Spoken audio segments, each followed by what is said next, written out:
Makanya saya mau bilang saudara, ada banyak orang hari-hari saudara malas baca firman. Saya selalu bilang saudara, firman itu penting karena firman adalah senjata setiap kita. Makanya isi pikiran kita dengan firman supaya ketika iblis menyerang kita punya senjata untuk berperang. Kalau kita nggak pernah isi firman saudara, cuman main TikTok terus Instagram, Facebook.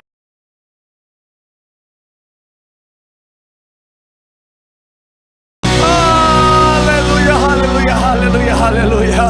Hanya Kau Yesus Tuhan Allah kami. Segala pujian, hormat, sembah, syukur kami hanya bagi satu nama yang kudus, nama yang penuh kuasa, yaitu nama Tuhan kami Yesus Kristus. Dan kami doa biar kiranya pujian penyembahan kami boleh menyenangkan hati Tuhan, karena kami tahu, kami percaya hati Tuhan disenangkan, hadirat Tuhan dicurahkan. Dalam hadirat Tuhan ada berkat, ada sukacita, ada mujizat. Siapapun yang hadir, yang sakit Tuhan sembuhkan, yang terikat Tuhan berikan kelepasan, bahkan ada kemenangan yang pasti Tuhan sediakan. Dan kami percaya Tuhan, dengan ucapan syukur di tempat ini, kami mau bawa hati kami Tuhan untuk menerima isi hati-Mu, kebenaran firman-Mu. Tuhan akan mengubahkan hati setiap kami. Tuhan akan berbicara bagi setiap kami. Tuhan akan mengajar, mendidik, bentuk setiap kami, sehingga benar-benar Tuhan kami bukan cuma cakap mendengar, tapi kami cakap menjadi pelaku-pelaku firman Tuhan. Dan kami berdoa biar kiranya Tuhan, hamba-Mu yang Kau percaya untuk menyampaikan firman, kami bersatu hati berdoa bagi hamba-Mu. Urapan Tuhan turun atas hamba-Mu. Sucikan, layakan hamba-Mu ini Tuhan. Jika ada dosa Tuhan, mohon ampun. Kelemahan tubuh Kau yang berikan kekuatan, hamba terbatas, hamba gak layak, hamba gak bisa apa-apa tanpa Tuhan. Tapi dalam pengurapan Tuhan ada kekuatan yang baru.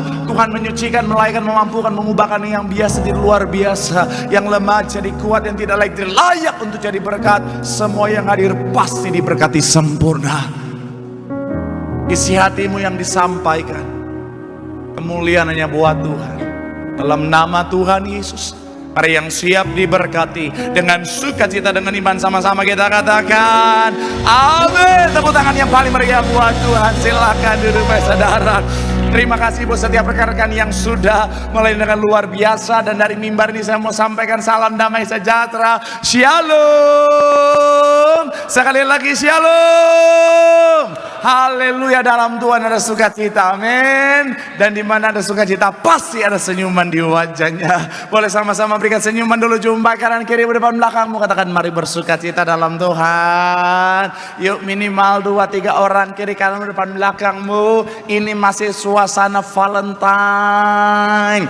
Berikan senyuman yang penuh kasih. Bilang sama kanan kirimu, mari bersukacita dalam Tuhan. Bilang sama yang ngomong senyumannya mana. Bilang sama yang ngomong coklatnya mana. Tapi ada ibu-ibu bilang begini, saya nggak butuh coklat, saya nggak butuh bunga. Terus butuhnya apa? Bunga bang, Pak Pendeta, darah Yesus. Tapi senang bisa jumpa saudara. Saya melihat semangat yang makin luar biasa di tempat ini. Saya mau bilang saudara, orang yang semangat setia cari Tuhan, hidupnya pasti diberkati Tuhan. Tepuk tangan yang paling meriah buat Tuhan. Sama-sama bilang sama saya, aku pasti diberkati Tuhan. Anak cucuku pasti diberkati Tuhan. Bilang kanan kirimu, kamu juga pasti diberkati Tuhan. Bilang sama yang ngomong semangat. Tepuk tangan sekali lagi yang paling meriah buat Tuhan. Haleluya. Yuk, yang bawa Alkitab kita mau angkat Alkitab kita. Alkitab juga boleh, Alkifon juga boleh. Yang gak bawa Alkitab angkat tangan juga boleh. Sama-sama dengan iman percaya. Sama-sama kita katakan dalam nama Tuhan Yesus, aku percaya Alkitab ini adalah firman Tuhan. Setiap kata kalimatnya sanggup memberkati aku. Dan hari ini aku pasti diubahkan, aku pasti dipulihkan. Dalam nama Tuhan Yesus, sama-sama kita katakan amin. Yuk kita buka saudara Filipi pasal yang keempat, ayatnya yang ke-8 jadi pembuka dan pengantar pembahasan kita. Filipi pasalnya yang ke-8 ayat yang keempat. Yang sudah di sana pasal 4 ayat 8 boleh bilang aku diberkati Tuhan. Sama-sama kita baca 3. Ya, jadi akhirnya saudara-saudara, semua yang benar, semua yang manis, semua yang sedap didengar, semua yang disebut kebajikan dan patut dipuji, dikatakan apa? Pikirkanlah semuanya. Sekali lagi saudara, 3. Ya, jadi akhirnya saudara-saudara, semua yang suci, semua yang manis, semua yang disebut kebajikan dan patut dipuji, pikirkanlah semuanya Saya mau bilang saudara, pikiran kita adalah bagian yang penting dalam kehidupan setiap kita. Sekali lagi saya mencatat di sini saudara, pikiran kita adalah bagian yang penting dalam kehidupan setiap kita. Kalau saudara baca ada beberapa jurnal saudara, jurnal itu mencatat tentang betapa pentingnya pikiran. Kenapa? Karena pikiran kita bisa menentukan kehidupan kita saudara. Pikiran kita bisa membuat yang ada dalam pikiran itu menjadi nyata atau kenyataan dalam kehidupan saudara dan saya. Bahkan dalam kisah Alkitab pun contohnya Ayub saudara, Ayub berkata bahwa yang kutakutkan atau apa yang kupikirkan itulah yang menimpa aku. Dan kemarin saya sempat bahas tentang statement Oprah Winfrey saudara. Dia bilang apa? You become what you believe. Ketika saudara berpikir saudara apa, maka saudara akan menjadi apa yang saudara pikirkan saudara, apa yang saudara percaya. Makanya sekali lagi saya mau bilang saudara, bicara tentang pikiran itu penting. Sama-sama bilang sama saya, pikiran saya penting. Bilang kanan kirimu, pikiran kita penting. Amin. Kenapa? Karena kira-kira urutannya seperti ini saudara. Bicara tentang pikiran, kenapa itu penting? Karena pikiran bisa menentukan yang namanya perkataan, perkataan bisa menentukan perbuatan, perbuatan bisa menentukan kebiasaan, kebiasaan bisa menjadi karakter, dan akhirnya apa? Karakter kita akan menentukan masa depan setiap kita. Mulai dari pikiran, ketika kita tidak jaga dengan baik, maka akan berbahaya buat masa depan kita. Tapi kalau pikiran kita jaga dengan baik, maka masa depan kita indah, masa depan kita luar biasa. Katakan amin. Nah, kenapa pikiran ini menjadi satu hal yang sangat penting saudara? Karena bicara tentang pikiran menentukan masa depan. Makanya pikiran juga seringkali menjadi sasaran utama iblis untuk apa? Untuk diserang. Kenapa? Karena pikiran kita itu berhubungan langsung dengan hati kita. Sama-sama bilang sama saya pikiran. Sama-sama bilang sama saya terhubung dengan hati. Amin. Dan saya mencatat di sini saudara, karena pikiran terhubung dengan hati, seringkali iblis merusak, menyerang pikiran kita supaya hati kita rusak. Hati adalah pusat kehidupan, center of life. Bagaimana kehidupan kita akan sangat ditentukan oleh bagaimana hati kita. Jagalah hatimu dengan segala, karena dari situlah terpancar. Jadi ketika hati kita rusak, saya mau bilang saudara, akhirnya kehidupan kita bisa rusak. Makanya iblis kalau mau rusak kehidupan kita, iblis mau bikin kita jadi orang yang sombong. Iblis akhirnya apa saudara? Berusaha mendirect pikiran kita untuk fokus bahwa semua pencapaian kita semua karena saya, semua karena kita, semua karena memang itu semua karena kehebatan saya, semua karena kepintaran saya dan lain sebagainya. Akhirnya apa saudara? Kita merasa bahwa semua karena kita, muncullah yang namanya kesombongan. Ketika iblis mau mendirect saudara dan saya untuk hidup dalam ketakutan, iblis akan mendirect pikiran kita untuk apa? Kamu lemah, kamu nggak kuat, kamu nggak bisa apa-apa. Akhirnya apa saudara? Singkat cerita, ada banyak orang akhirnya menjadi lemah. Ketika iblis ingin mendirect kita untuk apa saudara? Jadi orang yang hidup dalam dosa. Napas dulu. Tolong bagian ini diedit ya. Haleluya. Ketika iblis ingin mendirect kita untuk hidup dalam dosa, saya mau bilang saudara, dia akan mulai dengan mendirect pikiran kita untuk berpikir bahwa apa? Keinginan daging jauh lebih penting daripada keinginan roh. Akhirnya ada banyak orang jatuh dalam dosa. Saya mau bilang saudara, hati-hati dengan pikiran. Kenapa? Karena iblis akan menjadikan pikiran kita sebagai target utama. Makanya ada banyak orang berkata pikiran adalah warfare atau medan peperangan. Sama-sama bilang sama saya, pikiran saya. Sama-sama bilang sama saya adalah medan peperangan. Amin. Dan saya mau bilang saudara, makanya sebagai anak Tuhan kita harus menang dalam peperangan dalam pikiran kita saudara. Kenapa? Karena ini akan sangat menentukan hati kita dan akhirnya akan sangat menentukan kehidupan setiap kita. Makanya hari ini saya akan ajak saudara untuk membahas satu tema, yaitu bicara tentang menang dalam peperangan pikiran. Sama-sama bilang sama saya memenangkan. Sama-sama bilang sama saya pertempuran pikiran. Amin. Doa saya melalui firman hari ini, saudara dan saya jadi tahu apa yang harus dilakukan, sehingga apa saudara, kita menang dalam pikiran kita, dan akhirnya dalam kehidupan kita melihat kemenangan bersama Tuhan. Tepuk tangan dulu yang paling meriah buat Tuhan. Haleluya. So, apa kunci memenangkan pertempuran dalam pikiran? Yang pertama saya mencatat di sini, saudara, adalah isi pikiran kita dengan firman Tuhan. Sama-sama bilang sama saya, isi pikiran kita. Sama-sama bilang sama saya, dengan firman Tuhan. Sama-sama bilang sama saya, dengan firman Tuhan.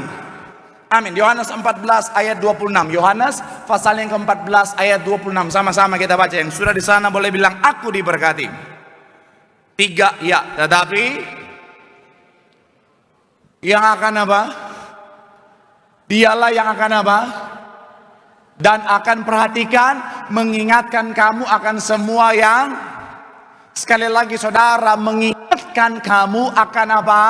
Semua yang telah ku katakan kepadamu. Jadi ketika iblis berusaha menyerang pikiran kita dengan berkata bahwa apa?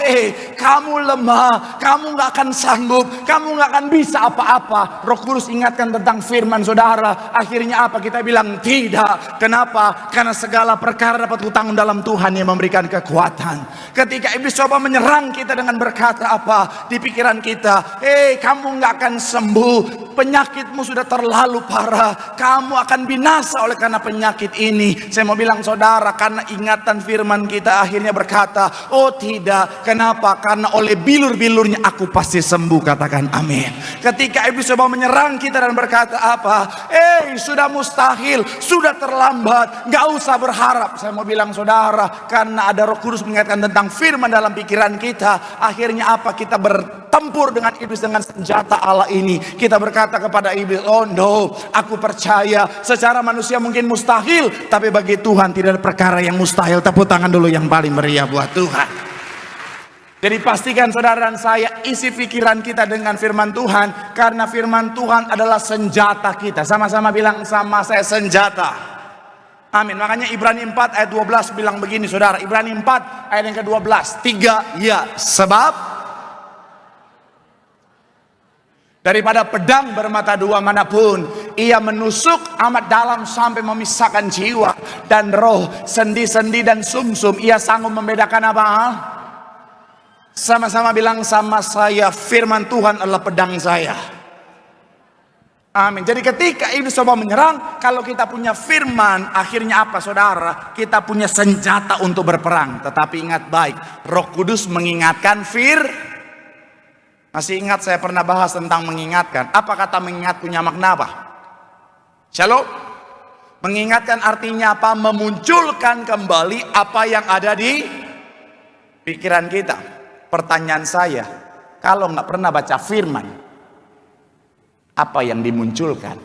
Makanya saya mau bilang saudara, ada banyak orang hari-hari saudara malas baca firman. Saya selalu bilang saudara, firman itu penting, karena firman adalah senjata setiap kita. Makanya isi pikiran kita dengan firman, supaya ketika iblis menyerang kita punya senjata untuk berperang. Kalau kita nggak pernah isi firman saudara, cuman main TikTok terus Instagram, Facebook terus, hello. Saya mau bilang saudara, ada banyak orang zaman sekarang baca firman, malasnya bukan main. Tapi kalau main TikTok, Instagram, Facebook, oh Tuhan berjam-jam.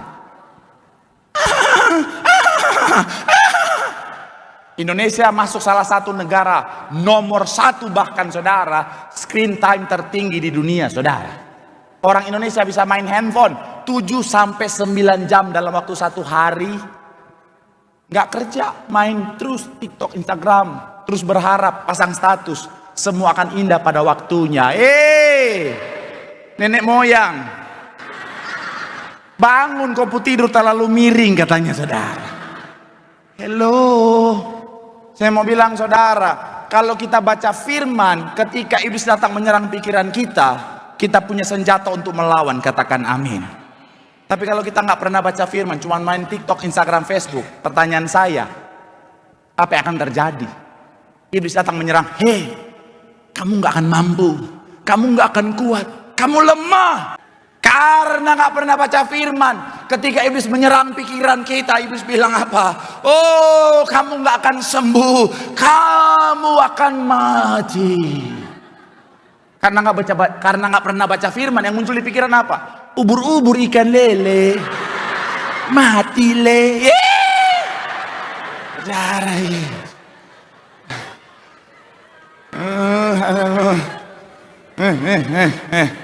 Sama-sama bilang sama saya, baca firman. Amin. Kenapa? Karena firman adalah senjata kita, saudara. Ketika pikiran kita diisi oleh firman Tuhan, kapanpun serangannya kita siap untuk mengalahkan serangan, dan kita akan melihat kemenangan tangan yang paling meriah buat Tuhan. Bilang sama kanan kirimu, baca firman. Bilang sama yang ngomong, isi pikiranmu dengan firman. Di situ ada kemenangan. Tepuk tangan dulu yang paling meriah buat Tuhan. Haleluya. Yang kedua, saudara, apa kunci memenangkan pertempuran? Yang kedua, saya mencatat di sini, saudara, adalah bicara tentang isi pikiran kita dengan yang positif. Sama-sama bilang sama saya, isi pikiran kita. Sama-sama bilang sama saya dengan yang positif. Sama-sama bilang sama saya, positive thinking.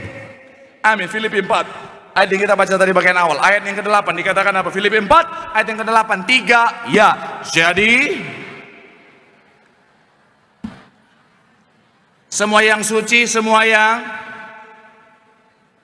yang disebut kebajikan dan patut dipuji, sama-sama bilang sama saya, semua yang baik.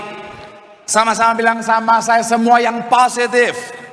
Sama-sama bilang sama saya, pikirkanlah semuanya itu.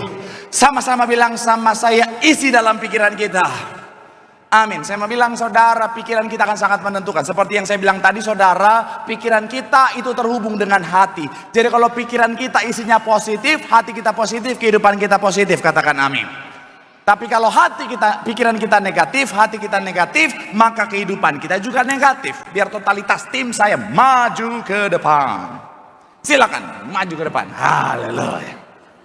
Ini baru sesi terakhir karena baru ketemu embernya, saudara. Nah, saya analogikan, saudara, gelas ini adalah bicara tentang pikiran saudara dan saya. Ketika kita dilahirkan ke dunia, saudara dan saya semuanya dalam keadaan bersih, tulus, tidak bercacat celah. Betul ya? Iya kan?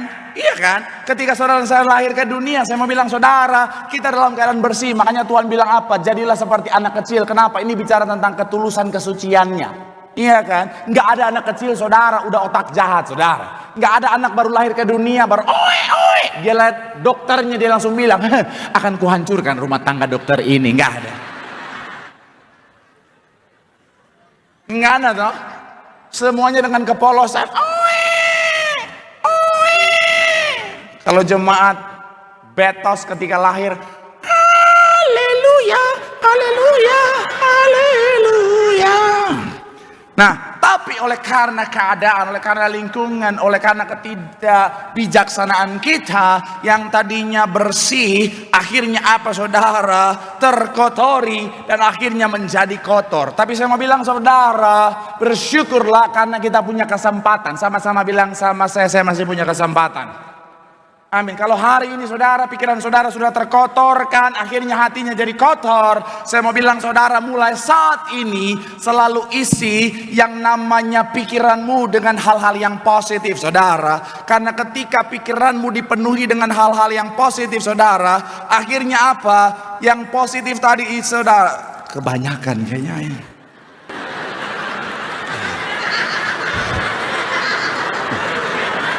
Nah, tolong bagian ini juga di-cut ya, oke. Nah, ketika kita isi dengan yang positif, yang bersih, yang tadinya kotor, yang tadinya kotor, akhirnya apa, saudara? Menjadi bersih kembali. Yang tadinya negatif, sekarang menjadi apa? Positif kembali, saudara. Saya mau bilang sekali lagi, saudara, pertahankan itu. Jumlah yang kita masukkan ketika lebih banyak yang positif, akhirnya positif bisa akhirnya memenuhi pikiran kita, dan hati kita jadi positif, kehidupan kita positif. Katakan amin. Tapi saya mau bilang, saudara, sekalipun sudah positif, kalau kita izinkan lagi yang negatif masuk lagi, saudara, saya mau bilang, just baru laundry ini. Ini baru kemarin laundry setelah pelayanan dari 2017, saudara, darah Yesus.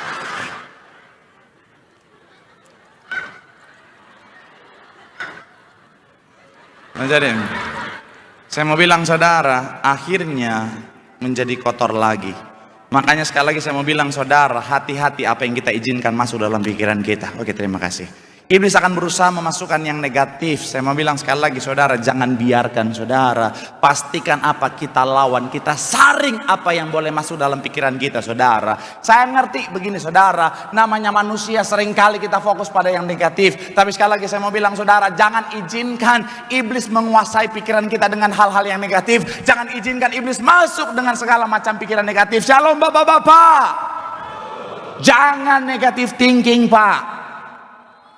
Kenapa ibu-ibu yang betul? Saya mau bilang ya shalom bapak-bapak. Jangan negatif thinking pak. Kalau hari ini kau lihat istrimu belanjakan uangmu untuk barang-barang mewah, untuk barang-barang supaya dia cantik, jangan pikirkan oh istri saya kayaknya nggak peduli dengan kerja keras saya. Enggak pak, dia sementara menjaga nama baikmu supaya kau lihat terlihat sukses di luar sana, supaya harga dirimu dipandang orang. Betul ibu-ibu?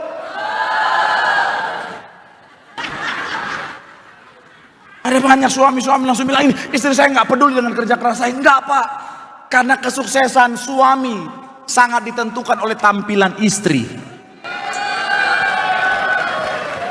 Betul para wanita?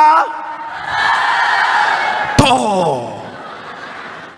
Jadi pak, nggak apa-apa pak, positive thinking. Oh, istri saya menjaga harga diri saya. Amin ibu-ibu. Tenang pak, ada giliran ibu-ibu pak. Shalom ibu-ibu. Jangan negatif thinking. Kalau nyerang suami aja banyak suaranya. Shalom ibu-ibu. Jangan negatif thinking. Kalau suamimu lagi nongkrong di teras, lagi duduk sendirian di teras, lagi diam, jangan akhirnya negatif thinking. Lu mikirin mantan ya, mikirin mantan. Enggak. Dia lagi memikirkan bagaimana menjadi suami yang baik bagi masa depannya. Betul bapak-bapak?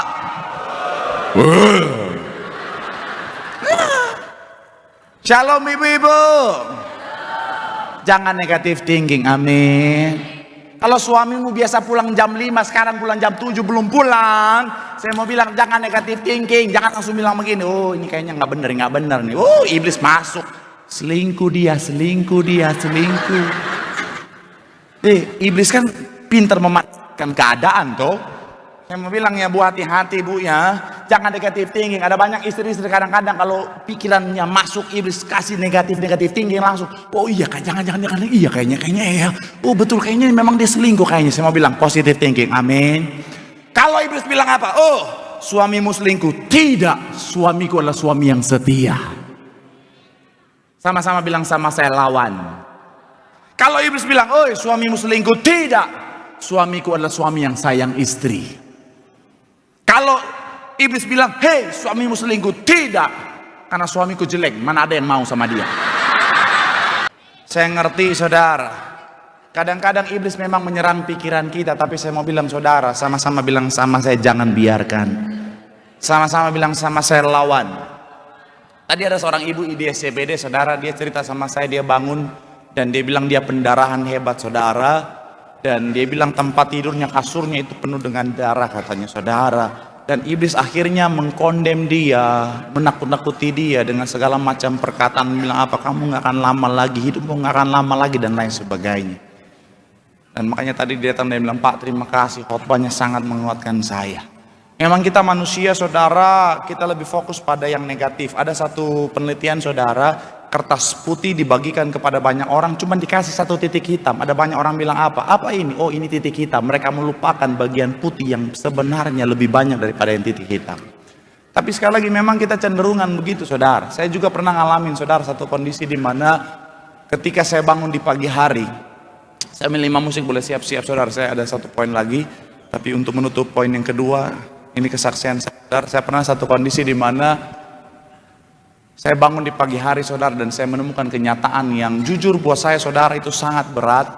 Karena ketika mohon maaf saya ke kamar mandi, ketika saya buang air kecil saudara, mohon maaf yang keluar itu darah semua saudara.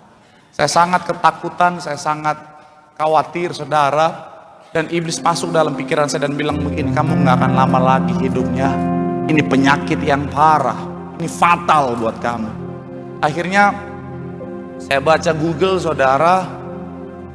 Di Google hasilnya juga mengerikan. Saya bilang Tuhan, Saya udah pendeta, saudara, saya bilang, Tuhan, saya salah apa Tuhan? Dosa apa? Kenapa Tuhan izinkan saya dalam kondisi yang berat seperti ini? Satu penyakit yang mengerikan. Tapi akhirnya saya nggak mau dikuasai oleh ketakutan, saya nggak mau dikuasai oleh pikiran-pikiran negatif. Saya tetap tanamkan dalam hati dan pikiran saya bilang, no, saya sehat, saya sembuh. Saya bilang, Tuhan, dengan segala kerendahan hati saya ada di gereja yang penuh kuasa, gereja yang banyak mujizat, ada banyak orang yang datang minta doa, didoakan bisa sembuh. Masa saya nggak terima mujizat Tuhan? Masa saya nggak sembuh Tuhan? Saya lawan semuanya, saudara. Singkat cerita, ketika saya sementara melawan itu dalam hati dan pikiran saya, Roh Kudus ingatkan saya, kamu ingat tadi malam? Kamu ingat tadi malam? Apa itu? Tadi malam kamu makan buah naga. Ternyata penyebabnya buah naga. Tadi ibu-ibu BCP ketika saya kesaksian ini, ketika saya ngomong, mohon maaf, darah langsung. Ketika saya bilang buah naga, ye Bapak.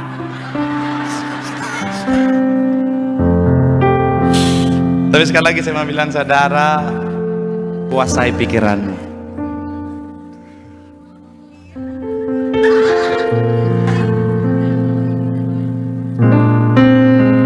Saya mau bilang sekali lagi, kuasai pikiranmu. Yang masuk hanyalah yang baik. Supaya ketika yang masuk hanya yang baik, yang positif, hati kita baik, kehidupan kita baik, melihat kemenangan bersama Tuhan. Tepuk tangan yang paling meriah buat Tuhan. Bilang sama kanan kirimu, izinkan yang baik, itu akan membawa kemenangan. Tepuk tangan yang paling meriah buat Tuhan. Yang terakhir, apa kunci melihat kemenangan? Yang terakhir adalah arahkan pikiran kita kepada Tuhan. Sama-sama bilang sama saya, mengarahkan pikiran kepada Tuhan. Sama-sama bilang sama saya, fokus sama Tuhan.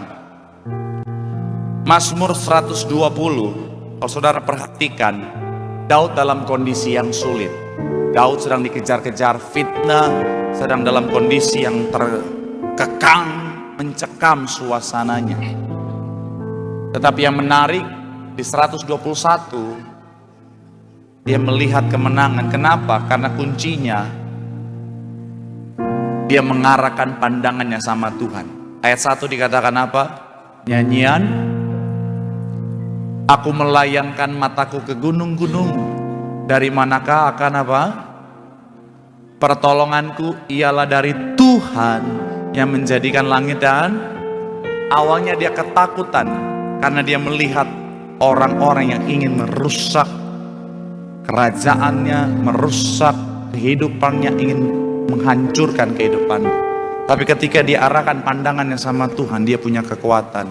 Karena dia sadar Tuhan jauh lebih besar daripada masalahnya.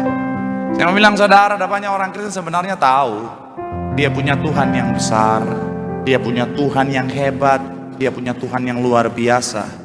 Tapi seringkali menjadi lemah karena mereka terlalu fokus pada masalah, pada tantangan, pada sakit penyakit.